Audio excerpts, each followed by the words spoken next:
नमस्ते गुरुवर। गुरुवर, आज के इस जमाने में रिसोर्सेज लिमिटेड है, चाहे कितनी भी रिसोर्सेज हों, लेकिन जब दान की बात आती है तो कहीं कभी ऐसा प्रसंग आता है कि बच्चों को पढ़ाने वाले दान दो तो ज़्यादा बढ़िया है, कभी बीमारों को दो तो ज़्यादा बढ़िया है, गौशाला को दो तो बढ़िया है। इस तरह से अब क्या या तो सब जगह कुछ कुछ करो या कोई एक जगह फोकस करके कुछ काम करे। देखिए, ये बहुत अच्छा सवाल किया है। दान हम किसको दें, कौन सा दें, ये बात आती है, अक्सर आती है। दान एक बढ़िया कर्म है, ये मानकर दान दें। कौन सा दान ज़्यादा बढ़िया है, दिमाग में मतला है। प्रसंग और परिस्थिति के अनुरूप दान दें। एक लौकिक दान है और दूसरा पारमार्थिक दान है। लौकिक दान हमारे यहाँ समसामयिक परिस्थिति के अनुरूप जब जो आ जाए उस समय वो दे दो। एक आदमी भूख से तड़प रहा है, अब मैं आपको कहूं कि एक भूखे को रोटी खिलाने से अच्छा है, ज़्यादा पुण्य भगवान के मंदिर बनाने में है, भगवान की पूजा के द्रव्य लगाने में है, भगवान के लिए उपकरण देने में। आपने मेरे प्रवचन को सुन लिया, कहा ये तो सम्यक दर्शन दिलाने वाला दान है, और आप मंदिर जाते समय एक भूखे को तड़पता देख रहे हैं और उसकी उपेक्षा करके भगवान के सामने में जाकर के चांदी का नारियल चढ़ा रहे हैं। भगवान को आपकी ऐसी पूजा से कोई प्रेम नहीं होगा।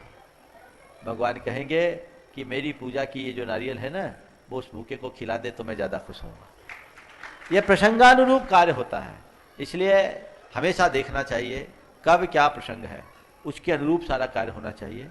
हमारे दान के पीछे जो ध्येय होना चाहिए, धर्म की रक्षा, धर्म की प्रभावना, संस्कृति की रक्षा, मानवता की सेवा, इन तीनों में जो जब जैसा प्रसंग आ जाए वैसा काम करना चाहिए।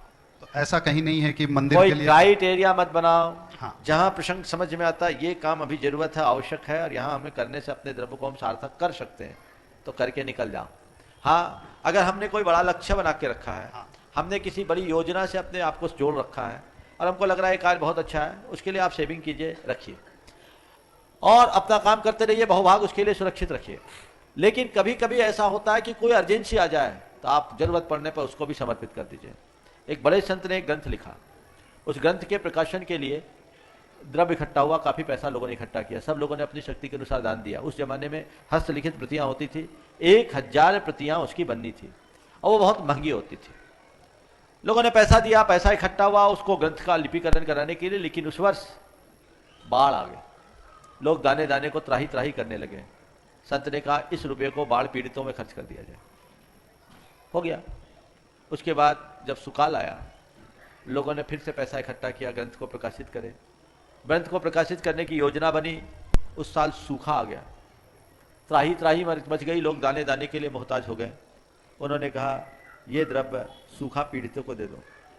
इसके बाद जब सुकाल आया, लोगों ने फिर से पैसा दिया और अब की बार उस ग्रंथ का प्रकाशन हुआ, उसमें लिखा गया तृतीय संस्करण,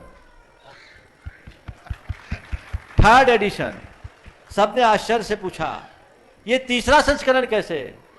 तो संत प्रवर ने कहा पहला संस्करण बाढ़ पीड़ितों के लिए समर्पित था, दूसरा संस्करण सूखा पीड़ितों के लिए समर्पित था, और ये तीसरा संस्करण जनता जनार्दन के लिए समर्पित हुआ।